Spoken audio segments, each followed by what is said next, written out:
Bonjour Benoît, on se trouve ici en Slovénie au stade Tivoli, juste avant le match de la Belgique qui va affronter la Grande-Bretagne et la première victoire hier des Belges. Alors comment s'est passée cette victoire hier soir?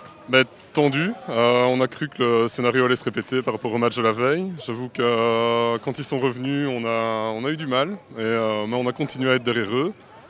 Puis quand ils ont pris 2 points d'avance, on a senti que ça revenait. Quand on a eu les 3 points de tabou, on a senti que c'était bon. Et le gros soulagement à la fin. Voilà, que du bonheur. Et comment s'est passée la soirée hier soir? Qu'est-ce que vous avez fait pour fêter ça, la première victoire depuis 20 ans?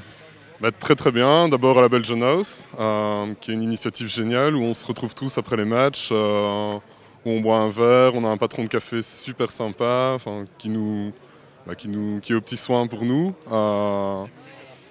On a tous mangé là-bas, bu un verre et voilà. Et puis après à l'hôtel, je veux dire que j'ai eu la chance de croiser les Anversois au bar et ça s'est fini un petit peu tard. J'ai appris qu'en néerlandais, quand on disait un dernier verre, ça voulait dire on en boit encore 5 ou 6. Donc l'ambiance est super bonne. L'ambiance est super bonne, je veux dire entre les supporters de tous les clubs, ici il n'y a pas... Ah, c'est pas pour nous, hein, je vous rassure, il n'y a pas vraiment... tout le monde est derrière les Lions, flamands, wallons, donc c'est vraiment super agréable. Et alors un petit pronostic pour ce soir? Normalement c'est le match c'est celui qu'on pensait gagner, donc... on espère vraiment le gagner, moins dans la douleur que les 2 précédents, parce qu'à force pour le cœur, ça devient délicat. Mais oui, si on gagne ici, pourquoi pas penser au deuxième tour.